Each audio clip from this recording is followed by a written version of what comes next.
अल्हम्दुलिल्लाह हम्दन बुकरतन व असीला इल्लल्लाहु वहदहु ला शरीका लह व नशहदु अन्ना सय्यिदना मौलाना मुहम्मदन अब्दुहु व रसूलुहु व क़ाला अल्लाहु तआला फ़ी कलामिहिल मजीद वल फ़ुरक़ानिल हमीद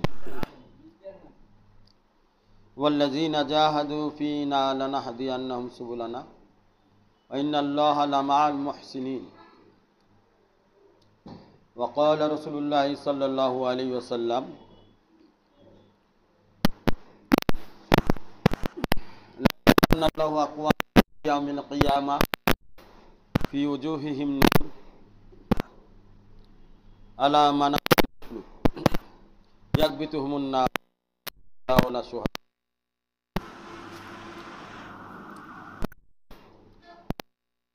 अरबियुन हुल्लिहिम लना नारिफुम लहुमुल लज़ीना मुतहब्बूना फिल्लाहि मिन क़बल मिन बिलादिन शत्ता यजतमिऊन अला ज़िक्रिल्लाह अव कामा क़ाला अलैहिमुस सलातु वस्सलाम।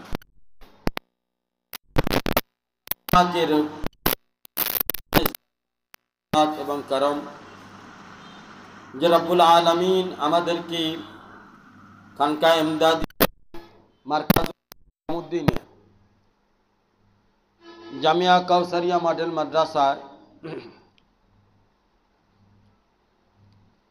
আসার বসার তৌফিক দান করেছেন, এজন্য আমরা মহান রব্বুল আলামিনের দরবারে শুকরিয়া আদায় করি, বলি আলহামদুলিল্লাহ।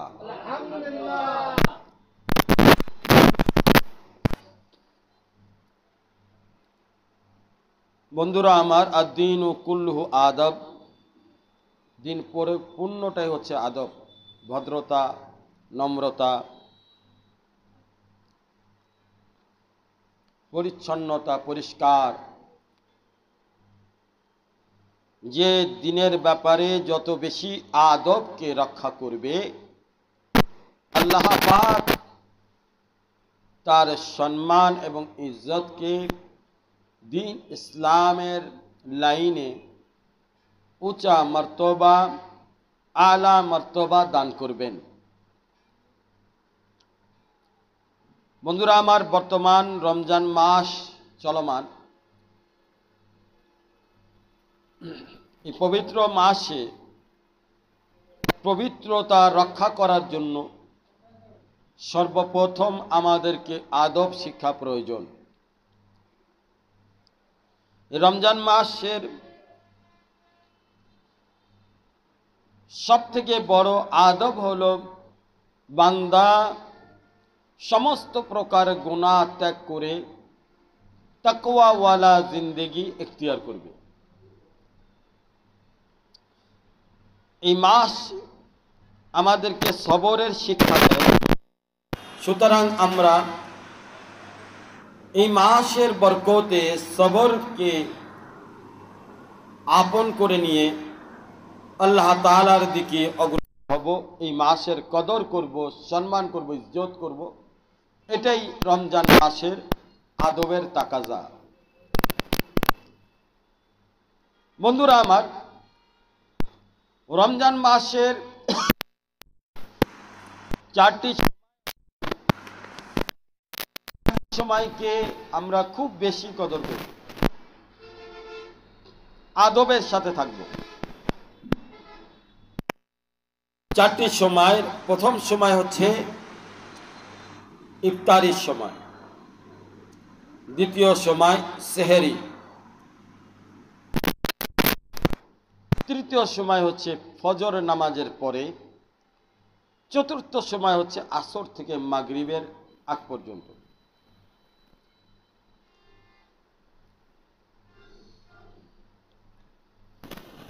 মাগরিবের ইফতারির আগ পর্যন্ত সময়কে আমরা কদর করি। বলা হয়েছে যে এই চারটি সময়ের মধ্যেই আল্লাহ পাক বান্দার দোয়া কবুল করেন রমজান মাসে। বলা হয়েছে যে প্রতি রমজান মাসের দিনে এবং রাতে বান্দার একটি করে দোয়া কবুল হয়। এর থেকে বড় ইসমে আজম আর কিছুই হতে পারে না।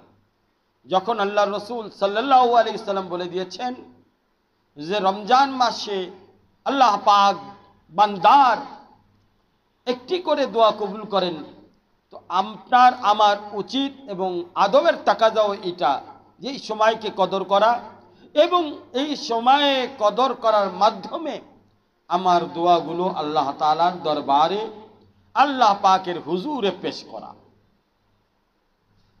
আমরা বস্তুত অনেক ধরনের সমস্যায় জর্জরিত। মানসিক অবস্থা সব সময় আমাদের একরকম থাকে না। দুনিয়ার প্রয়োজন, দুনিয়ার বাতাস, দুনিয়ার আবহাওয়া আমাদের অনেক সময় আমাদের সাথে স্যুট করে না। কারণ দুনিয়া একদিকে লোভ, লালসা আর মোহ, বিত্ত, অহংকারকে দাওয়াত দেয়, আরেকদিকে আখিরাত আমাদের সামনে, যেখানে বলা হয়েছে নম্রতা, ভদ্রতা সহ বান্দা তার অন্তর থেকে লোভ মুক্ত, লালসা মুক্ত জীবনকে গ্রহণ করবে, আল্লাহ তাআলাকে রাজি করে জান্নাতের উত্তরাধিকারী হবে। তো দুটাই কিন্তু একটা অপরটার সাথে মোতাজিদ্দাইন, অর্থাৎ একটা আরেকটার শত্রু। যদি কেউ দুনিয়ার আপন হয় সে আখিরাতে কিছুই পাবে না, আর যদি সে আখিরাতের আপন হয় তো দুনিয়ার ক্ষেত্রে তাকে বেঁচে চলতে হবে, বেছে বেছে চলতে হবে। হযরত ওমর রাদিয়াল্লাহু তাআলা আনহুকে জিজ্ঞাসা করা হয় তাকওয়া কি জিনিস, আমাকে তাকওয়া সম্পর্কে জানান। হযরত ওমর রাদিয়াল্লাহু তাআলা আনহু বলেন, তুমি কি কখনো কাঁটাযুক্ত জঙ্গলের মধ্য দিয়ে চলেছ? যদি কাঁটাযুক্ত জঙ্গলের মধ্যে দিয়ে চলো, দেখবে ওখানে অনেক কাঁটা, ওইখান থেকে কাঁটা থেকে তুমি তোমাকে বাঁচানোর জন্য এমন ভাবে চলবে যাতে করে তোমার শরীরে কাঁটা না লাগে, এমন ভাবে তুমি চলবে। দুনিয়া হচ্ছে লোভ এবং মোহ এবং অহংকার, এইগুলোর কাঁটা দিয়ে ভরপুর এই দুনিয়া। এই দুনিয়ার মধ্যে তাকওয়ার জিন্দেগি যাকে অবলম্বন করতে হবে, তার জন্য অবশ্যই অনেক বেছে বেছে চলতে হবে। আর বেছে বেছে চলার জন্য প্রয়োজন জ্ঞানের, এলেমের বিকল্প নাই, জ্ঞানের বিকল্প নাই। জ্ঞান ছাড়া সে নিজেকে বেছে যাচাই বাছাই করে চালাতে সক্ষম হবে না। আর এলেম এর সম্পর্ক হচ্ছে নূরের সাথে। নূর ছাড়া এলেম কলবে থাকে না, নূর ছাড়া এলেমের আমল জিন্দেগির মধ্যে আসে না। এই জন্য এলেম বেগায়ের আমল অর্থহীন। আর আমল কখনোই ওই বান্দার মধ্যে ইস্তেকামাতের উপরে থাকবে না যতক্ষণ পর্যন্ত তার কলবে নূর বিদ্যমান না থাকবে। আর নূরের সম্পর্ক হচ্ছে সোহবতের সঙ্গে। বন্ধুরা আমার, একটা হচ্ছে জবানি এলেম, আরেকটা হচ্ছে কলবি এলেম। জবানি এলেম আপনি দর্স তাদরিসের মাধ্যমে শিখতে তো পারবেন, কিন্তু কলবি এলেম বেগাইরে সোহবত আপনি কখনোই শিখতে পারবেন না, কখনোই এটা আপনার অর্জন হবে না। কলবি এলেম কাকে বলা হয়? কলবি এলেম ওই এলেমকে বলা হয় যেই এলেমের মাধ্যমে বান্দার আল্লাহর সাথে সম্পর্ক হয়ে যায়। জবানি এলেম তো শিখলেন বন্ধু, জবানি এলেমের দ্বারা আপনার ইবাদত সুন্দর হয়েছে, কিন্তু কলবি এলেম না থাকার কারণে আল্লাহর সাথে সম্পর্ক হবে না। জবানি এলেম আপনি যতই শিখেন গুনাহ থেকে বাঁচতে পারবেন না। ইবাদত সুন্দর হলেও আল্লাহর কাছে মকবুলিয়াত হওয়াটা কষ্টকর হবে। শয়তান এবং ইবলিস 70,000 বছর, মতান্তরে 70 লক্ষ বছর ইবাদত করেও সে আল্লাহর প্রিয় বান্দাতে পরিণত হতে পারে নাই। তার একমাত্র কারণ হলো তার জবানি এলেম ছিল, কলবি এলেম ছিল না। জবানি এলেম ছিল, সে জানতো আল্লাহ সম্পর্কে, আল্লাহর ক্ষমতা সম্পর্কে জানতো,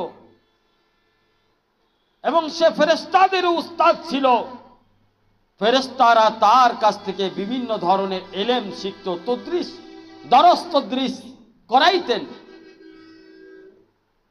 শয়তান, জনাব শয়তান সাহেব, উনি ফেরেশতাদের উস্তাদ ছিলেন, কিন্তু তার ইবাদতের পরিমাণও অসংখ্য ছিল। কিন্তু এত পরিমাণ ইবাদত থাকা সত্ত্বেও কিন্তু সে আল্লাহ তাআলার মকবুল বান্দাতে পরিণত হতে পারে নাই। তার এলেম তাকে অহংকার থেকে রক্ষা করতে পারে নাই, তার এলেম তাকে বেয়াদবি থেকে রক্ষা করতে পারে নাই, তার এলেম তাকে আল্লাহ তাআলার সামনে মাথা নত করতে সুযোগ দেয় নাই, আল্লাহর হুকুমের অবাধ্য করেছে।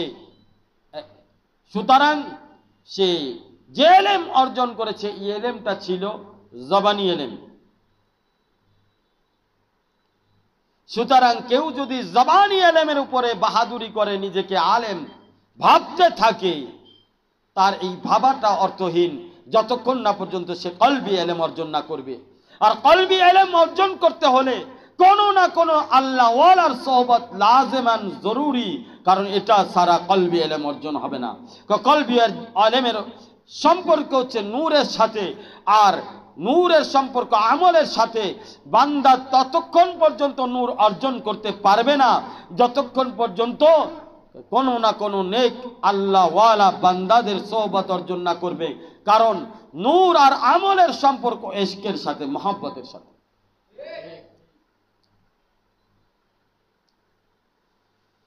যতক্ষণ না পর্যন্ত বান্দার অন্তরে নূরের ঢেউ না আসবে, ইশকের তুফান না বইবে, ততক্ষণ পর্যন্ত সে আল্লাহকে চাইবে না। আল্লাহকে চাওয়ার জন্য আকর্ষণ প্রয়োজন। আমার শাইখ পীর ও মুর্শিদ আরে বিল্লাহ শাহ হাকিম মোহাম্মদ আখতার সাহেব নাব্বারুল্লাহ মারকাদু বলেন, তাজাল্লি मोहब्बत तो या रब बड़ी चीज़ है, मोहब्बत तो या रब बड़ी चीज़ है, ये भी क्या कम है तेरे तड़प जो मिली, ये भी क्या कम है तेरे तड़प जो मिली। বন্ধুরা আমার শাইখ পীর মুর্শিদ আরিফ বিল্লাহ শাহ হাকিম মোহাম্মদ আখতার সাহেব নাব্বারুল্লাহ মারকাদু বলেন, মহব্বতের তুফান, ইশকের তুফান যখন প্রবাহিত হয়, তখন বান্দার অন্তরের মধ্যে এক প্রকার ছটফট ছটফট, এক প্রকার আবেগ, এক প্রকার ভালোবাসার উদ্রেক, অনুভূতির জগতে এক প্রকার আল্লাহকে পাওয়ার জন্য অদম্য ইচ্ছা বান্দার অন্তরের মধ্যে কাজ করতে থাকে। এই অদম্য ইচ্ছা যখন বান্দার ভিতরে তৈরি হয়, তখন বান্দা নিজেই বাধ্য হয়ে যায়, আল্লাহ তাআলার প্রেমে আবদ্ধ হয়ে যায়। আল্লাহকে পাওয়ার জন্য সে সর্বস্ব ত্যাগ করার জন্য তৈরি হয়ে যায়। যতক্ষণ পর্যন্ত না বান্দার অন্তরে ওই আবেগ, ওই উদ্বিগ্ন, ওই অদম আগ্রহ তৈরি না হবে, ততক্ষণ পর্যন্ত ইলমের হক বান্দা আদায় করতে পারবে না। ইলমের হক আদায় করতে হলে, কোরআনের হক আদায় করতে হলে, কোরআনের জবানের কাছে আসতে হবে, কোরআনের কানের কাছে আসতে হবে। কোরআন এর জবান হচ্ছে আল্লাহ পাকের নেক বান্দাগণ, কোরআনের কান হচ্ছে আল্লাহ পাকের নেক বান্দাগণ, কোরআনের চোখ হচ্ছে আল্লাহ পাকের নেক বান্দাগণ। তাদের সোহবতে গেলেই কোরআনের আলো আপনার অন্তরে আলোকিত হবে, কোরআন দ্বারা আপনি ফায়দা লুটবেন। মানুষ কাছে এলেম ভালো লাগে না, নামাজ ভালো লাগে না, জিকির ভালো লাগে না, দোয়া ভালো লাগে না, কারণ কি? মাদ্রাসা ভালো লাগে না, পড়তে ভালো লাগে না, পিছনে কারণ কি? এর পিছনে একটাই কারণ, কারণ আল্লাহর সাথে মহব্বত হয় নাই। বান্দার যখন আল্লাহর সাথে মহব্বত হয়ে যাবে, বান্দার যখন আল্লাহর সাথে প্রেম হয়ে যাবে, বান্দা তখন আল্লাহকে পাওয়ার জন্য এলেমের সাগরে ঝাঁপ দিবে, বান্দা তখন আল্লাহকে পাওয়ার জন্য আমলের ময়দানে ঝাঁপ দিবে, বান্দা তখন আল্লাহকে পাওয়ার জন্য নূরের ময়দানে ঝাঁপ দিবে, বান্দা তখন আল্লাহকে পাওয়ার জন্য সমস্ত গুনাহ ত্যাগ করবে, বান্দা তখন আল্লাহর আপন হওয়ার জন্য যা যা প্রয়োজন সব কোরবানি করা শুরু করে দিবে। বন্ধুরা আমার, এই জন্য এলেমের সাথে আমল এটা এমন একটা জরুরি বিষয়, যদি আপনি এলেমের সাথে আমলকে একত্রিত করতে না পারেন, তো এই এলেম কাল কিয়ামতের ময়দানে আপনার জন্য আযাব এবং শাস্তি, গজব ইত্যাদি ভয়ঙ্কর বিপদের সম্মুখীন হওয়ার সম্ভাবনা রয়েছে। আল্লাহ পাক আমাদের সকলকে হেফাজত করেন, বলেন আমিন। আমাদের সকলকে এলেম এবং আমল, নূর, আল্লাহ ওয়ালাদের সোহবত অর্জন করার তৌফিক দান করেন। রমজান মাস এটাই শিখতে হবে বন্ধুরা আমার। আজকে আপনি রমজান মাস পেয়েছেন, আগামী বছর পর্যন্ত এই রমজান মাস পাবেন কিনা বলা যায় না। আজকে আপনার কাছে হাত আছে, এমনও হতে পারে আগামী রমজান মাসের আগে আগে আপনার কাছে হাত, এই দুটি হাত নাও থাকতে পারে। আজকে আপনার কাছে চোখ আছে, এমনও হতে পারে আগামী রমজানের আগে আপনার কাছে এই দুটি চোখ নাও থাকতে পারে। আজকে আপনার কাছে কান আছে, এমনও হতে পারে আগামী রমজান মাসের আগে দুটি কান আপনার নাও থাকতে পারে। আজকে আপনার কাছে সুন্দর সুটম দেহ আছে, এমনও হতে পারে বন্ধু আগামী রমজানের আগে এই সুটম দেহ, সুন্দর দেহ আপনার কাছে নাও থাকতে পারে। সুতরাং আপনার আমার জ্ঞানের তাকাজা হলো, যেটা পেয়েছেন নগদ সেটাকে হাত পেতে নেন, যেটা পেয়েছেন নগদ তার কদর করে আল্লাহর কাছে রেজামন্দি চেয়ে নেন। মানুষের মৃত্যুর কথা বলা যায় না।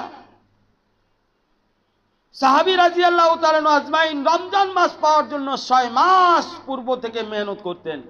আল্লাহ রাসূল সাল্লাল্লাহু আলাইহি সাল্লাম 3 মাস আগের থেকেই আল্লাহর কাছে দোয়া কান্নাকাটি করতেন, আল্লাহুম্মা বারিক লানা ফি মা রাজাবা ওয়া শাবান ওয়া বাল্লিগনা রমাজান। আল্লাহ রসুল কান্নাকাটি করতেন প্রতি দোয়ার মধ্যে আল্লাহ রসুল এই কথা বলতেন সাল্লাল্লাহু আলাইহি ওয়াসাল্লাম, যে আল্লাহ রজব মাস এবং শাবান মাসে আমাদের জীবনের মধ্যে বরকতময় করে দিন, আর রমজান মাস পর্যন্ত আমাদের হায়াতকে বরকরার রাখেন, আমাদের হায়াতকে রমজান পর্যন্ত পৌঁছাইয়া দিন। হাদিসের মধ্যে আসছে রজব হলো আল্লাহর মাস, শাবান হলো রসুলের মাস, আর রমজান হলো উম্মতে মুহাম্মাদের মাস। এই মাসকে উম্মতে মুহাম্মাদের মাস বলা হয়। কেন বলা হয়? কারণ এই মাসের দিনেও বরকত, রাতে বরকত, দিনেও রহমত, রাতেও রহমত, দিনেও মাগফিরাত, রাতেও মাগফিরাত, দিনেও হেফাজত, রাতেও হেফাজত, দিনেও শেফা, রাতেও শেফা, দিনেও নিয়ামত, রাতেও নিয়ামত, দিনেও জাহান্নামীদেরকে আযাব থেকে রক্ষা করা হয়, জাহান্নামীদেরকে মুক্ত করে জান্নাতে দেওয়া হয়, রাতেও জাহান্নামীদেরকে মুক্ত করে জান্নাত দেওয়া হয়। ইফতারের সময় জাহান্নামীদেরকে মুক্ত করে জান্নাত দেওয়া হয়, সেহরির সময় জাহান্নামীদের মুক্ত করে জান্নাত দেওয়া হয়। প্রতিদিন এবং রাতে উম্মতের দোয়ার সাথে সাথে ফেরেশতারা আমিন আমিন বলতে থাকে। প্রত্যেকটা দোয়া আল্লাহ তাআলার কাছে কবুল হয়। বন্ধুরা আমার, না জানি आइंदा रमजान मेरे नसीब में हो या ना हो, ये रमजान को कदर कर लो यारा, ये रमजान तुम्हारा दिन है, ये रमजान तुम्हारा जिंदगी है, ये रमजान तुम्हारा बंदगी है, ये रमजान तुम्हारा लिए रज़ाए मौला है और रज़ामंदी की सबाब होगा अगर तुम ये रमजान का कदर करो। তো বন্ধুরা আমার, এই জন্য রমজানকে কদর করা, সম্মান করা, ইজ্জত করা। আসেন আমরা কিছু আমল জেনে নেই। আমার শায়েখ পীর মুর্শিদ আরিফ বিল্লাহ শাহ হাকিম মোহাম্মদ আক্তার সাহেব নব্বারাল্লাহু মারকাদাহু হাসবুনাল্লাহ ওয়া নি'মাল ওয়াকিলের আমল বারবার অনেক সময় বয়ানের মধ্যে বলতেন। আমি আপনাদের সামনে সেই আমলগুলো পেশ করতেছি। আমরা নিজেরও এই আমল করেছি। আমাদের হযরতুল্লাহ করাচি শাহ হাকিম, আমাদের দাদা শায়েখ হযরত মাওলানা শাহ আব্দুল গনি ফুলপুরি রহমাতুল্লাহ আলাইহি, উনি এই চারটা আমল করতেন। হাসবুনাল্লাহ ওয়া নি'মাল ওয়াকিল, এই চারটি আমল উনি করতেন। না করে উনি কাজে বের হইতেন না, ঘর থেকে বের হইতেন না। আমাদের জিকিরের মধ্যে হাসবুনাল্লাহ এই জিকিরটা করা হয় বিশেষভাবে। এটা এজন্যই করা হয় কারণ এই কোরআনের মধ্যে বর্ণিত অনেক আয়াত বান্দার উপকারের জন্য আল্লাহ পাক নাজিল করেছেন। বস্তুত সবকিছুই বান্দার জন্য, কিন্তু কিছু কিছু বিশেষ আয়াত আছে যে আয়াতগুলো বান্দার জন্য অনেক বেশি উপকারী। তার মধ্যে দোয়া ইউনুস, লা ইলাহা ইল্লা আনতা সুবহানাকা ইন্নী কুনতু মিনাজ জালিমিন, দোয়া খাজানা, লা হাওলা ওয়ালা কুওয়াতা ইল্লা বিল্লাহিল আলিয়্যিল আযীম, ইস্তিগফার, আস্তাগফিরুল্লাহ রাব্বি মিন কুল্লি যামবি ওয়া তুবু ইলাইহি ওয়া লা হাওলা ওয়ালা কুওয়াতা ইল্লা বিল্লাহ, এবং দুরূদ শরীফ। এর বিষয়ে ফজিলত কোরআনের মধ্যে হাদিসের মধ্যে বেশুমার বর্ণনা করা হয়েছে। তবে আমার হযরতুল্লাহ করাচি শাহ হাকিম মোহাম্মদ আক্তার সাহেব নব্বারাল্লাহু মারকাদাহু বলেন, যত দোয়া আছে তার ফজিলত বয়ান করা আছে, কিন্তু কোরআনের মধ্যে এমন একটি দোয়া আছে যেই দোয়াটা হযরত ইব্রাহিম আলাইহিস সালাতু ওয়াস সালাম বলেছিলেন আল্লাহ তাআলার কাছে, আল্লাহর হুজুরে, আল্লাহর দরবারে যখন পেশ করেছিলেন, এই দোয়ার জবাব আল্লাহ খোদ দিয়েছেন।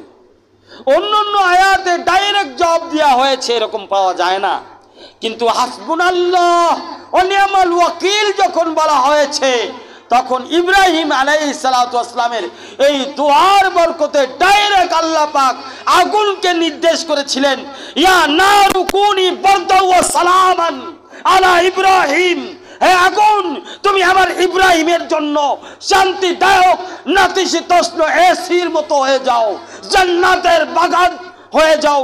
শুধুমাত্র আগুন ঠান্ডা হয় নাই, সাথে সাথে ওই আগুনের মধ্যে জান্নাতের বাগান আর ফলের বৃক্ষের ব্যবস্থা আল্লাহ করে দিয়েছিলেন। এইটা ছিল ডাইরেক্ট।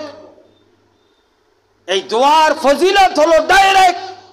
যখন কোনো বান্দা এই দোয়া করবে আল্লাহ পাক ডাইরেক্ট তাকে মদদ করবে, সরাসরি তাকে মদদ করবে। আসেন, আমাদের মধ্যে অনেকেই অনেক কিছু নিয়ে চিন্তিত, কেউ জমি জমা নিয়ে চিন্তিত, কেউ বিবি বাল বাচ্চা নিয়ে চিন্তিত, কেউ সংসার ধর্ম নিয়ে চিন্তিত, কেউ চাকরি বাকরি নিয়ে পেরেশান।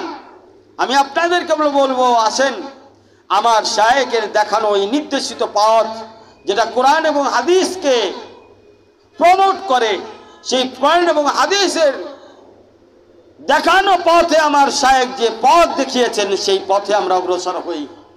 এই আমলটা আমাদের জীবনের মালা বানাই নেই, গলার মালা বানাই নেই। এই আমলটাকে আমরা আমাদের শক্তি বানাই নেই, এই আমলটাকে আমাদের জন্য হাতিয়ার বানাই। এই আমলটাকে আমাদের জন্য প্রতিদিনের খাবার বানায় নেই। প্রতিদিনের নাস্তার টেবিলে আমাদের যখন খাবার থাকে, ডিনারে লাঞ্চে আমাদের জন্য যেমন খাবার থাকে, ঠিক তেমনি ভাবে ওই ডিনার এবং লাঞ্চ এবং নাস্তার টেবিলের ব্রেকফাস্টের সাথে সাথে আপনি আমলকেও সাথে খাবার হিসেবে রেখে দেন, যাতে এই আমল খাওয়ার পরে আপনি ব্রেকফাস্ট করেন, এই আমলকে খাওয়ার পরে আপনি ডিনার করেন, লাঞ্চ করেন, এমন ভাবে যেন আপনার জিন্দগি তৈরি হয়ে যায়। আমার দোয়া আল্লাহ পাক আমাদের সকলকে এই আমলের উপরে আমল করার তৌফিক দান করেন, ইস্তেকামতের সাথে থাকার তৌফিক দান করেন। খানকাহ ইমদাদিয়া মারকাজুল হক খুদ্দামউদ্দিন হলো আমলের মার্কাজ, জামিয়া কাউসারিয়া মডেল মাদ্রাসা হলো আমলের মার্কাজ, নূরের মার্কাজ। এখানে কোনো বাউতাবাজি শিক্ষা দেওয়া হয় না, এখানে কোনো ধান্দাবাজি নাই, এখানে ইখলাস রয়েছে। ইখলাসের মাধ্যমে, আমলের মাধ্যমে জিন্দগি পরিবর্তন করানোর পিছনে আল্লাহ পাকের মদদ এবং সাহায্য এবং নুসরত আমরা পেয়ে থাকি। আমরা সেই পথে আল্লাহ তাআলা আমাদের সকলকে আমল করার তৌফিক দান করেন। বন্ধুরা আমার, হাসবুনাল্লাহ ওয়া নি'মাল ওয়াকিল এটার প্রথম ফজিলত হলো, আপনি যদি চান যে কোনো বিনা কষ্টেই বিনা পরিশ্রমেই আপনি আল্লাহ পাকের কাছ থেকে নিয়ামত লাভ করবেন, আপনার পক্ষে সম্ভব নয়। এত বেশি মেহনত করা আপনার পক্ষে সম্ভব নয়। আপনার শারীরিক দুর্বলতার কারণে, অনেক কিছুর কারণে আপনি পারতেছেন না, যেভাবে আমল করা দরকার সেভাবে আমল করতে পারতেছেন না। আবার আপনি আল্লাহ তাআলার কাছে নিয়ামত চান, আপনার কমি কোথায় ক্ষমা চান, দুর্বলতার ক্ষমা চান। তাহলে আমি বলবো আপনি এই আমল করেন, হাসবুনাল্লাহ নি'মাল ওয়াকিল 111 বার প্রতিদিন যদি আপনি পড়েন, আর এটা যদি আপনার যদি কাজা না হয়, তাহলে আপনাকে আল্লাহ কষ্ট ছাড়া বিনা কষ্টে আল্লাহ পাকের পক্ষ থেকে দুনিয়া এবং আখিরাতের নিয়ামত সমূহ দান করবেন। বিনা কষ্টে পাইতে থাকবেন, বিনা কষ্টে, বিনা মেহনতে আল্লাহ পাক কুদরতি ভাবে আপনাকে নিয়ামত দান করা শুরু করবে। এইবার যদি আপনি চান, আপনার চাকরি হয় না, অথবা আপনি চাকরি করেন প্রমোশন হয় না, অথবা আপনি চাকরি করেন রিজিকের বরকত নাই, রিজিকের লাইনে বরকত নাই, টাকা একদিক দিয়ে কামাই করতেছেন, আরেক দিক দিয়ে খরচ হয়ে যাচ্ছে, ঘরে অসুখ বিসুখ, স্ত্রীর সমস্যা, বাবা মার সমস্যা, সব মিলে আপনার চলাটা বড় দুষ্কর হয়ে যায়। যা কিছু আপনি কামাই করেন তার উল্টা আরো দেনাদার হন, ঋণদার হন। আপনার রিজিকে বরকত না থাকার কারণে এই অবস্থা। আমি বলবো আপনি এই আমল করেন 308 বার প্রতিদিন। আমার হযরত আল্লাহ করাচি বলেছেন, ওনার শায়েখ শাহ আব্দুল গনি ফুলপুরি রহমাতুল্লাহ আলাইহি দুটি আমল করতেন, তার মধ্যে 308 বারের আমলও উনি করতেন। রিজিকের বরকতের জন্য এক সির, চাকরি হারাই গেছে চাকরি পাওয়ার জন্য এক সির, আপনার হারানো ইজ্জত, হারানো সম্মান ফিরে পাওয়ার জন্য এক সির। অনেক সুন্দর কাজ করে। আপনি যদি রেগুলার কষ্ট করে আপনি 308 বার এই হাসবুনাল্লাহ ওয়া নি'মাল ওয়াকিলের আমল করেন, ইনশাআল্লাহ সুম্মা ইনশাআল্লাহ আপনার চাকরি আল্লাহ পাক দান করবেন। আপনার হারানো ইজ্জত, হারানো সম্মান আল্লাহ দান করবেন, হারানো যাওয়া নিয়ামতগুলো আপনাকে ফিরিয়ে দিবেন। আপনি চিন্তা করবেন না এই বয়সে কিভাবে সম্ভব। হযরত আইয়ুব আলাইহিস সালাতু ওয়াস সালামকে আল্লাহ পাক ফিরিয়ে দিয়েছিলেন, তার কোনো কিছুই ছিল না, তার সন্তান সন্ততি সহ সব কিছু ধ্বংস হয়ে গেছিল। আল্লাহ পাক বুড়া বয়সে জওয়ানি দান করলেন। শুধু জওয়ানি দান করলেন না, তার হারানো বাদশাহী আবার দান করলেন। শুধু হারানো বাদশাহী দান করেন নাই, সাথে সাথে তার সন্তান সন্ততি সব কিছুকে ফিরিয়ে দিলেন। আপনি সে আল্লাহকে ডাক দিবেন, আল্লাহ আপনাকে ফিরিয়ে দিবে না। কেমনে চিন্তা করেন। হযরত জাকারিয়া আলাইহিস সালাতু ওয়াস সালাম বুড়া বয়সে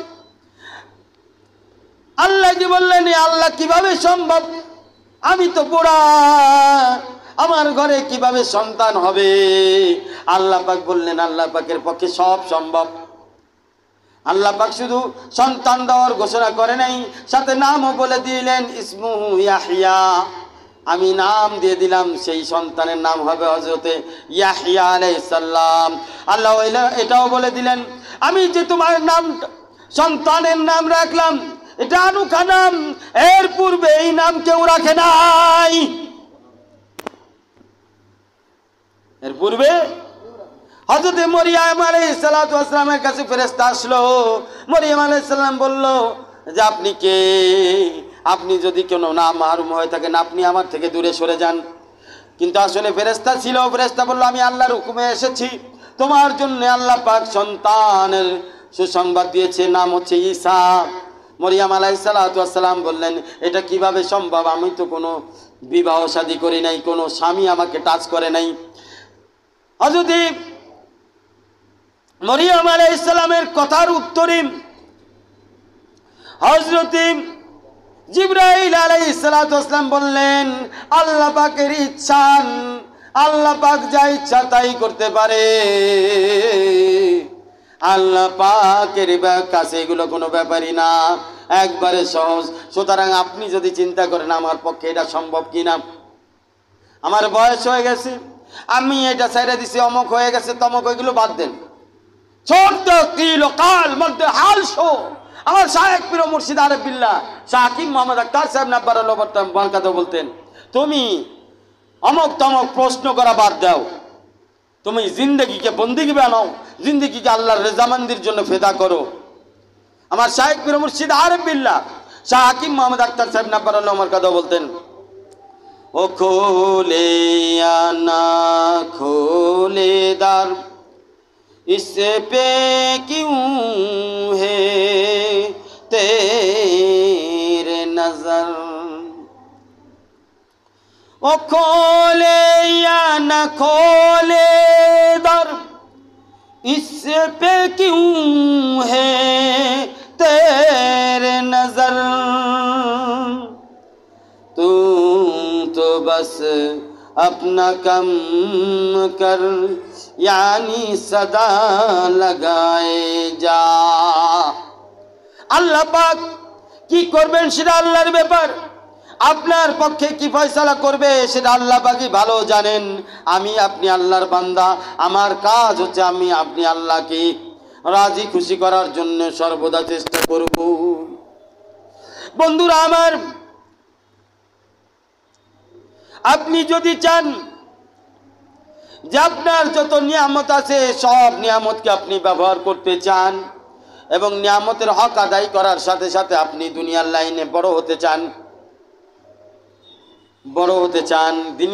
দুনিয়ার লাইনে আখিরাতের লাইনে বড় পদের অধিকারী হতে চান, বড় সম্মানের অধিকারী হতে চান, আপনি যদি চান সবাই আপনার পরামর্শ নিবে, আপনি যদি চান সবাই আপনার কাছে এসে আপনার কাছ থেকে জানবে, শিখবে, বুঝবে, তাহলে আমি আপনাকে বলবো আমার শায়েখ পীর মুর্শিদ আরিফ বিল্লাহ শাহ হাকিম মোহাম্মদ আক্তার সাহেব নাব্বারাল্লাহু বারাকাতুহু বলেন প্রতিদিন হাসবুনাল্লাহু ওয়া নি'মাল ওয়াকিল 140 বার পড়তে থাকুন, তাহলে আল্লাহ পাক আপনাকে বিনা তাজের বাদশা বানায় দিবে। দুনিয়া ওয়ালারা তাজ দেখবে না, কিন্তু বাদশাহী করবেন, আল্লাহ আপনাকে বাদশাহী দান করবেন। আপনি যদি চান আপনার দুশমনরা দুর্বল হয়ে যাক, আপনার দুশমনরা বন্ধুত্বে পরিণত হয়, আপনার দুশমনরা জানে আপনাকে কদর করে, সম্মান করে, ইজ্জত করে, আপনার ক্ষতি না করে, আপনাকে সহযোগিতা করে, তাহলে আমি বলবো আমার শায়েখের এই আমল হাসবুনাল্লাহ ওয়া নি'মাল ওয়াকিল প্রতিদিন 341 বার পড়তে থাকুন। ইনশাআল্লাহ এই আমলগুলো যদি করেন, ইনশাআল্লাহ সুম্মা ইনশাআল্লাহ আল্লাহ আপনাকে দুনিয়া আখিরাতে উভয় জাহানে কামিয়াবি দান করবেন। বন্ধুরা আমার, আমলের জজবা পয়দা করতে হলে মনে রাখবেন একটা কথা, একটা ক্ষুধার্ত বাঘের সামনে যদি হরিণ রাখা হয়, একটা মানুষ সারাদিন পরিশ্রম করছে, না খেয়ে আছে, এখন তার সামনে যদি পান্তা ভাত আর মরিচ দিয়ে কাঁচা মরিচ রাখা হয়, তাহলে তার কাছে ওই পান্তা ভাত আর কাঁচা মরিচের খাবারটা জান্নাতের খাবার মনে হবে। আর ক্ষুধার্ত বাঘ হরিণ পাইলে আর এক সেকেন্ডও বিলম্ব করবে না, সাথে সাথে ওটাকে খেয়ে নিবে। একটা ক্ষুধার্ত মানুষ হঠাৎ যদি বিরিয়ানি পায়, দামি খাবার পায়, সে তো মনে করেন আর দুনিয়াত নাই। তো কি ব্যাপার, আমার মতো ক্ষুধার্ত ব্যক্তির কাছে এরকম দামি ঘ্রাণময় বিরিয়ানি সামনে। বন্ধুরা আমার হযরত আলা করাচি বলেছে, এই হাসবুনাল্লাহ নিয়ামাল ওয়াকিলের আমল এমন এক আমল, যেমন ক্ষুধার্ত মানুষের কাছে বিরিয়ানি পাস করা। ক্ষুধার্ত মানুষের কাছে বিরিয়ানি দেওয়া হইল, ক্ষুধার্ত বাঘের কাছে হরিণ দেওয়া হইল। সে যতটা আনন্দিত হয়ে এই খাবার খাবে, একজন আল্লাহ প্রেমিক মানুষ, আল্লাহ ভক্ত মানুষ, যে আল্লাহকে চায়, তার কাছে এই নিয়ামত হাসবুনাল্লাহ ওয়া নি'মাল ওয়াকিলের আমল। একটা ক্ষুধার্ত বাঘ হঠাৎ করে হরিণ পাইলে যতটা খুশি হবে, একজন ক্ষুধার্ত মানুষ হঠাৎ করে বিরিয়ানি পাইলে যতটা খুশি হবে, তার থেকেও বেশি খুশি হবে ওই বান্দা, যে বান্দা আল্লাহ প্রেমিক এই আমল পাওয়ার সাথে সাথে, এবং আমলকে রিসিভ করবে সাথে সাথে, আমলকে কবুল করবে সাথে সাথে, আমলকে জিন্দেগির মালা বানাবে সাথে সাথে। গুনাহ গোপনে হোক আর প্রকাশ্য হোক, সব গুনাহ সম্পর্কে আল্লাহ পাক জানেন। এই জন্য রাসূলুল্লাহ সাল্লাল্লাহু আলাইহি সাল্লাম এর উপরে কুরবান হয়ে যায়, তিনি আমাদেরকে দোয়া শিক্ষা দিয়েছেন। প্রতি নামাজের পরে এই দোয়াটা আল্লাহ তাআলার হুজুরে পেশ করবেন। আল্লাহুম্মা লা তুখজিনি ফাইন্নাকা বিআলিম ওয়া লা তুআযযিবনি ফাইন্নাকা আলাইয়া কাদির ওলা তুশকিনি বিমাসিয়াতিকা ইয়া আরহামার রাহিমিন। এর বাংলা অর্থ শুনে নেন, আল্লাহুম্মা লা তুকজিনি ফাইন্নাকা বিআলিম। হে আল্লাহ, আপনি আমাকে বেইজ্জতি করেন না, কারণ আপনি আমার সম্পর্কে সম্পূর্ণ অবগত রয়েছেন। আমার কাজ কর্ম সম্পর্কে আপনি এর থেকে বেশি কেউ জানে না। আমার গোপন বিষয়গুলো আপনি জানেন, প্রকাশ্য বিষয়গুলো জানেন। আমি যা করেছি তাও জানেন, যা করব সামনে এটাও জানেন। সুতরাং আল্লাহ, আপনার কাছে আমার দরখাস্ত, আল্লাহুম্মা লা তুখজিনি ফাইন্নাকা বিআলিম। আল্লাহ, মেহেরবানি করে আপনি আমাকে মাখলুকের সামনে, মানুষের সামনে, আপনের সামনে, পরের সামনে বেইজ্জতি করেন না। দেখছেন কত সুন্দর দোয়া আল্লাহ রাসূল শিখাইলেন। ওয়ালা তুআযিবনি, আল্লাহ আরেকটা দরখাস্ত, আপনি আমাকে আমার উপরে আযাব নাজিল করেন না, কারণ আমি জানি, ফাইন্নাকা, আমি জানি, ইন্নাকা আলাইয়া কাদির, আপনি আমার উপরে পরিপূর্ণ ক্ষমতা রাখেন। ইচ্ছা করলে বিজলি আমার মাথার উপরে ফেলাই দিতে পারেন, ইচ্ছা করলে বড় কানসাদ ভাঙ্গা আমার মাথার উপরে ফেলাই দিতে পারেন, ইচ্ছা করলে জমিনকে দুই ভাগ করে আমাকে মাটির নিচে দাফন করে ফেলতে পারেন, ইচ্ছা করলে আমার হাত একখান ভাঙ্গা দিতে পারেন, ইচ্ছা করলে পাও একখান লালা করে দিতে পারেন, ইচ্ছা করলে আমার অন্ধ বানায় দিতে পারেন, ইচ্ছা করলে আমাকে বুবা বানায় দিতে পারেন। আপনি যা ইচ্ছা তাই করতে পারেন। আমি জানি আপনার পরিপূর্ণ ক্ষমতা আমার উপরে রয়েছে। সুতরাং আপনার কাছে আল্লাহ অনুনয় বিনয় করে দোয়া করি, ওয়ালা তুআযিবনি ফাইন্নাকা আলাইয়া কাদির, মেহেরবানি করে আমাকে আযাব দিয়েন না, মেহেরবানি করে আমার উপরে গজব নাজিল করেন না, মেহেরবানি করে আমাকে বিপদে ফেলায়েন না। আমি জানি আপনি যা ইচ্ছা তাই করতে পারেন, আপনার পরিপূর্ণ ক্ষমতা আছে। ওয়ালা তুশকিনি বিমাসিয়াতিকা ইয়া আরহামার রাহিমিন। আল্লাহ, আপনি তো সমস্ত দয়াময়ের দয়ার সাগর, সমস্ত দয়া আপনার থেকে এসেছে, দয়ার ঊর্ধ্বে দয়া, সীমাহীন দয়ার মালিক আপনি। আপনার কাছে একটা দরখাস্ত, একটু দয়া করেন, আমাকে গুনাহ করার মাধ্যমে লজ্জিত বানায়েন না। আপনার কাছে, মানুষের কাছে, নিজের কাছে লজ্জিত করাবেন না গুনার মাধ্যমে। বান্দা যখন গুনাহ করে জানেন, সবার আগে সে নিজের কাছে নিজে লজ্জা পায়। সে যদি অন্ধকারেও করে, সে নিজে বুঝে আমি একটা খারাপ কাজ করতেছি, কি তখন নিজে নিজেই নিজের মনেই সে কিন্তু একটা আঘাত পায়, কষ্ট পায়, তারপরেও সে গুনাহ করে, কিন্তু লজ্জা পায়, কষ্ট পায়। আর যে আঘাতটা সে নিজের ভিতরে পায়, এটাকে সে কারো কাছে বলা, তাকে কাউকে বলতে সে পারে না, যে একটা কষ্ট পায় সে। আর সব সময় একটা ওই কষ্টের বোঝাটা তার মাথার উপরে থাকে, হালকা ভাবে একটা বোঝা থাকবে গুনাহ করলে, মনে রাখবেন, হালকা ভাবে একটা বোঝা, কি জানি একটা চাপ আপনার উপরে আসেই আছে, যায় না, সরে না, এরকম মনে হবে। যদি এরকম মনে হয়, এরকমটা মনে হয়, তাহলে সাথে সাথে গুনাহ ত্যাগ করেন। খুঁজেন কোন গুনাহটা আপনি করতেছেন, খুঁজেন আর ওটা ত্যাগ করেন। তা না হলে ওই বোঝাটা আপনার থেকে নামবে না।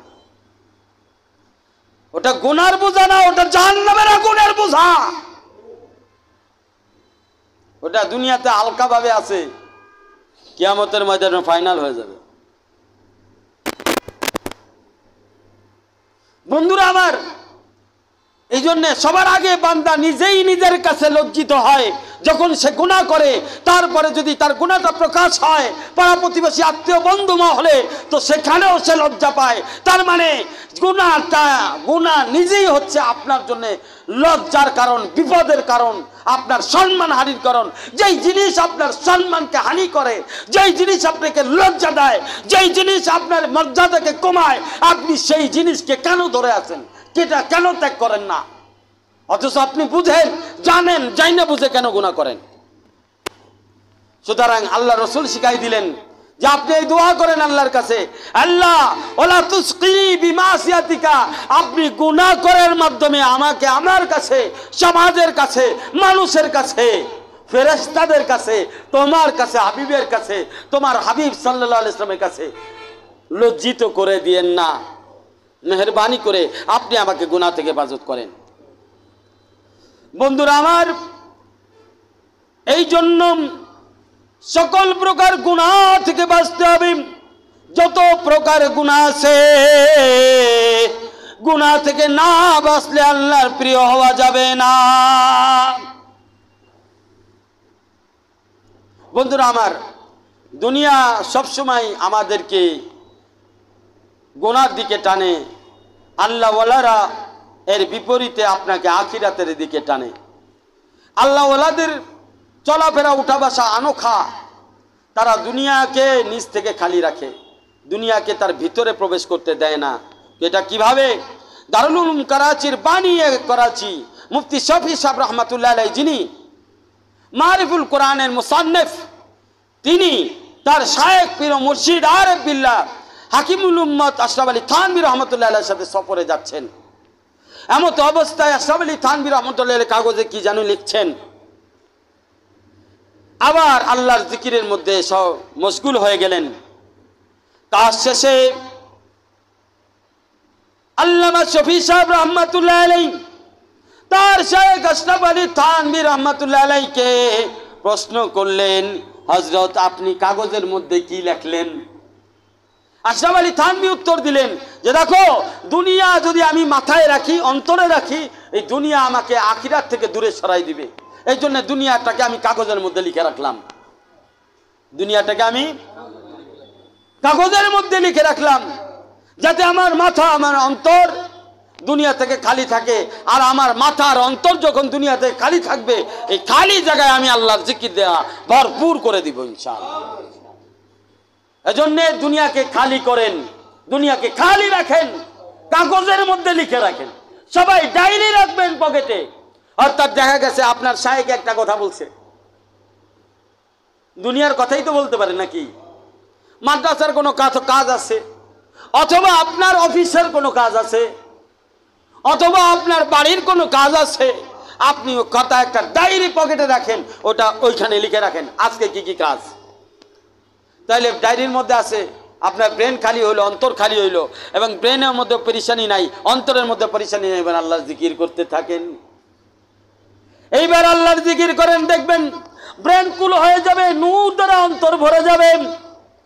আমাদের বুজুর্গরা এভাবে চলতেন, আমরাও চলবো। আল্লাহ তাআলা আমাদেরকে চলার তৌফিক দান করেন। আল্লামা জালালউদ্দিন রুমি রহমাতুল্লাহ আলাইহি বলেন, अशख्सरा करे शैतान मस्ती दिहाद शहवात नफ्सरा गाले बेसवाद बेसहारा सूरत हस्ती देहाद ऐ निस्त देहारा मुर्दा शवाद सूरत हस्ती देहाद। फारसी कवितार की আল্লামা জালালউদ্দিন রুমি বলে ওই বান্দা, যে বান্দাকে তোমরা দেখবা শয়তানের কাজে পাগল আর দেওয়ানা হয়ে আছে, শয়তানের কাজে, কাজ হলো শয়তানের কাজ, শয়তানের কাজ আর তার কাজ একই কাজ। কই শয়তানের কাজ বান্দা করে, শয়তান বেতন দেয় না। কি দেয় না? বেতন দেয়। আপনি শয়তানের কাজ করেন কি লিখি? বেতন ছাড়া। শয়তান গুনাহ করতে কইছে, আপনি গুনাহ করতেছেন বেতন ছাড়াই। শয়তান বেতন ছাড়াই আপনাকে জাহান্নামের পথে পাঠাইতেছে, বেতন ছাড়াই। শয়তান 1 টাকাও বেতন দেয় না। আর যারা বেতন দেয় তাদের কথা আপনি শোনেন না। আল্লাহ বেতন দেয়, আল্লাহ রাসূল বেতন দেয়, আল্লাহ ওয়ালারা বেতন দেয়। দিনের পথে আমল করলে বেতন নগদ পাবেন, দুনিয়াতে আর বেতন পাবেন, আখিরাতে বেতন পাবেন। আল্লাহ বলতেছে ওয়াইয়াত্তাকিল্লাহ ইয়াজআল লাহু মাখরাজা ওয়া ইয়ারযুকহু লা মিন হাইসু লা ইয়াহতাসিব। যেই বান্দা আমি আল্লাহকে পাওয়ার জন্য কষ্ট মুজাহিদা করবে, তাকওয়া অর্জন করবে, আমি তার রিজিকের ব্যবস্থা করে দিব, তার বিপদ আপদ দূর করে দিব, তার সমস্যা দূর করে দিব। আল্লাহ বেতনের ঘোষণা করছে না? শয়তান কিসের ঘোষণা করছে? ওই মিয়া, শয়তান কিসের ঘোষণা করছে? শয়তান তো আল্লাহরে কইছে একটারও জান্নাতে যাইতে দিব না, তুমি যতই বেতন দাও তোমার বেতন কেউ নিত না, আমি বেতন ছাড়াই কোটারে জাহান্নামে পাঠাবো। আর আমার কথা বেতন ছাড়াই শুনবে, আর তুমি আল্লাহ যতই কও কাম হবে না। তো আপনারা শয়তানের কত বড় বন্ধু, আপনারা শয়তানের কত বড় আপন লোক। এই হালার পুতে একটাও বেতন দেয় না, এই শয়তান হালায় আপনারা একেবারে জ্বালায় খেয়ে ফেললো। বন্ধুরা আমার, এই শয়তানের কথা শয়তানের কথা এই জন্য শোনা যাবে না। তার প্রথম কারণ হলো সে আপনারে বেতন দেয় না, সে আপনার জন্য জান্নাতের মালিকও নয়, জাহান্নামের মালিকও নয়, সে আপনার ভালোর মন্দের কোনো কিছুর মালিক নয়। এই জন্য দ্বিতীয় কারণ শয়তানের কথা শোনা যাবে না। কিন্তু জালালউদ্দিন রুমি রহমাতুল্লাহ আলাইহি বলেন আশাকসেরা কারে শয়তান মস্তি দেহাত। ওই সকল আশাকসেরা মানে কি? ওই সকল বান্দা কারে শয়তান, শয়তানের কাজ করে, মস্তি দেহাত পাগলামি দেয়। কি মদ খাইয়া পাগলামি দেয় না? হ্যাঁ হ্যাঁ, আর কিছু আছে সুদ ঘুষ খায়া পাগলামি দেখায়, হ্যাঁ, পিকনিক কইরা পাগলামি দেখায়, বন্ধু বান্ধবের মহলে, গান বাজনার মহলে, হ্যাঁ, এগুলো পাগলামি দেখায়। আপনারা তাদের সম্পর্কে আপনাদের ধারণা কি হতে পারে এইটা জানানোর জন্য আল্লামা জালালউদ্দিন রুমি তার পরের লাইনে বলতেছে শাহওয়াতে নফসরা গালেব সওয়াদ। আসলে তো ও পাগলামি করতেছে না, ও জাহান্নামের আগুন কিনতেছে বিনা পয়সায়। শয়তান বেতনও দেয় নাই, ও বিনা পয়সায় জাহান্নামের আগুন কিনতেছে, বিনা পয়সায় নফসকে কালিমায় করতেছে, নফসকে অন্ধকারে পরিণত করতেছে, নফসকে জাহান্নামের উপযুক্ত করতেছে, নফসের শাহওয়াত পুরা করার মাধ্যমে আল্লাহ পাকের গজবের মধ্যে পড়তেছে। বেসারা সূরতে হাস্তি দেহাত, আসলে তার কিন্তু কোনো ভরসা নাই। ও তো দেখায় আমি অমক তামক, আমি অমক তামক কয় না, যারা শয়তানের কাম করে নিজের কি না কি মনে করে, আসলে আপনি তার ওই কি না কি, সে কি, আরে আমি অমক আমি তমক, আমার চিনস, হ্যাঁ, এরকম পরিচয় যারা দেয়, এরকম যারা বুঝাইতে চায় তোরা কিছুই না, আমরা সবকিছু আনন্দ ফুর্তি করতেছি, এরা যারা বোঝায় আসলে ওদের কোনো সাহারাই নাই। কারণ ওদের বাবা দাদা 14 গোষ্ঠী হলো মিস্টার শয়তান। মিস্টার শয়তানির তো আল্লাহ তাআলার কাছে মিস্টার শয়তানেরই তো জায়গা নাই, যার নিজেরই কোনো জায়গায় নাই, সে তোমারে কি ভরসা দিব? যার নিজেরই কোনো অস্তিত্ব নাই, সে তোমারে কিভাবে জান্নাতে নিবে? সে তোমারে কিভাবে ভালো রাখবে দুনিয়াতে? তার কথা শুনলে কিভাবে ভালো থাকতে পারো? কখনোই ভালো থাকতে পারবে না। সুতরাং শয়তানের কথা কোনো অবস্থাতেই শোনা যাবে না। বেসাহারাউ সুরতে হাসতি দেহাত, আসলে তার কোনো ভরসা নাই, তার কোনো আপনজন নাই, তার কোনো বাঁচানোর কেউ নাই। কিন্তু ভাব এমন লইতেছে যে হাম চুনিমান ডাঙ্গনি, আমি কোন বড় বেডা রে, আমি কি হয়ে গেলাম রে, আমি অনেক কিছু হয়ে গেছি। মানে তার ভাবটা এমন, আসলে কিছুই নাই। ভাবটা এমন, আসলে কি নাই, কিছুই নেই। আল্লামা জালালউদ্দিন রুমি বলতেছে, ব্যাখ্যা আরো সুন্দর করে বুঝো। আই নিস্ত দেহারা মুর্দা সওয়াদ সুরতে হাস্তি সওয়াদ। একটা মুর্দা ব্যক্তি, তারে লাথি দিলে কোনো কাজ হবে? তারে যদি পেপসি খাও খাবে, সকালবেলার লাঞ্চের দাওয়াত দাও, ব্রেকফাস্টের দাওয়াত দাও আসবে, লাঞ্চের দুপুরের দাওয়াত দিলে আসবে, রাত্রের ডিনারের দাওয়াত দিলে আসবে। কারণ কি? মুর্দা। কারণ কি? মুর্দা। এখন মুর্দায় যদি কথা বলে হঠাৎ করে, তোমার কাছে কেমন মনে হবে? শালা তো মুর্দা, কথা বললেই বাকি, না বললেই বাকি। হ্যাঁ, কেমন পুতুল, মুর্দা জিনিস না, কথা কয়? কয় তো, ওই যে ব্যাটারি দিয়ে কথা কয় না, ব্যাটারি লাগাইলে কথা কয় না? তোতা বাকি আছে না একবাদের, মুর্দা, ওর মধ্যে ব্যাটারি লাগাই দিছে, কথা কয় না? কয় তো। তো দুনিয়াটা হচ্ছে এরকম এক মুর্দা। শয়তানে তোমার পাছায় ব্যাটারি লাগাই দিছে, শয়তানে তোমার পাছায় কি দিছে? ব্যাটারি লাগাই দিছে। তুমি মাঝে মাঝে পা পা পা পা করো, আর এরা মনে করে কে কে কে কে, মানে ওরে বাপরে বাপরে বাপরে। আসলে কি? মুর্দা। আসলে কি? মুর্দা। একটু ব্যাটারি কি লাগাইছে, একটু কথা কি বলছে, তুমি মনে করতো সেই জিন্দা হয়ে গেছে। হ্যাঁ, জিন্দা হয়ে গেছে। মুসা আলাইহিস সালাম 40 দিনের জন্য কিতাব আনতে গেছে। এই দিক দিয়ে সামিরি করছে কি, একটা একটা গোবৎস, মানে গরুর বাচ্চা, গরুর বাচ্চার আকার বানাইছে মাটি দিয়া। মাটি বানাইতে জিব্রাইল আলাইহিস সালাম যখন ওই যে 12টা রাস্তা হয়েছিল, তো ঘোড়া নিয়ে ওই রাস্তা দিয়ে যে দিক দিয়ে যাচ্ছিল, তো ওই ঘোড়ার পায়ের নিচে খুঁড়ে আঘাতে ওই জায়গায় সবুজ ঘাস হয়ে গেছিল। কারণ হচ্ছে জান্নাতের ঘোড়া, আর জান্নাতের ঘোড়ার মধ্যে জীবনী শক্তি থাকে। ওরা যেখানেই কদম রাখছে ওখানে ঘাস হয়েছে। তো স্বামীরই চিন্তা করছে এই মাটিটা নিয়ে লাই, কাজে লাগবে। কারণ ওই মাটির একটা পুতুলের মতো একটা গরুর ছানার মতো বানায়া ওইটার মধ্যে মুখের মধ্যে মাটি দিছে, আর ওই পাওয়া শুরু করছে। আর মনে করছে এই তো ভাই খোদা চলে আইছে, এই জায়গায় জমিনে খোদা নাজিল হয়ে গেছে। আর সব কটা ওখানে যায় সেজদা শুরু করছে, সব কটা। তো দুনিয়ার হালত এইটা, যে ওই দেখা গেছে যে ওই যে মুখ দিয়ে একটু কথা কইছে, আর এখন সেই ঘটনাই। ওই সময় তো মাটি দিয়ে বানায় ওই কাহিনী করছে, আর এখন ব্যাটারি দিয়ে বানায় আছে। গান বাজনা এগুলা কিসের জিনিস? সব ব্যাটারির জিনিস, দুনিয়ার আধুনিকতার জিনিস। এগুলা দেখা মানুষ দুনিয়ার প্রতি দাবিত হচ্ছে। আসলে এগুলো মুর্দা। মুর্দা কথা বললেও যা, না কথা বললেও তা। মুর্দা তো মুর্দাই, এটা কোনোদিন কাজে আসবে না। জালালউদ্দিন রুমি বলেন, ওর অবস্থা এরকম যে শয়তানের কাজে নিজের পাগলামি এবং মত্ত দেওয়ানা বানায় দেখাইতেছে। ও আসলে ওর অবস্থা হলো নিস্তেহারা মুর্দা সওয়াদ। ওর যে আসলে অবস্থা হলো ও কিছুই না, ও কিছুই না। ও আসলে ওর নাম হলো মুর্দা। তো দুনিয়া মুর্দা আছে, সবই মুর্দা। বন্ধুরা আমার, এই দুনিয়ার পিছনে মন লাগায়ও না, দিল লাগায়ও না। যে মুর্দার সাথে দিল লাগায় সে কি জিন্দা হয় না, মুর্দা হয়ে যায়, মুর্দা হয়ে যায়। সুতরাং এর কোনো ভরসা নাই।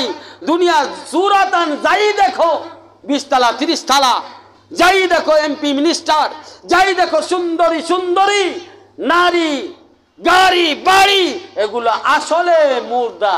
কি মুর্দা? এর সাথে দিল লাগায়ও না, তুমিও মুর্দা হয়ে যাবে, তুমিও কি হয়ে যাবে?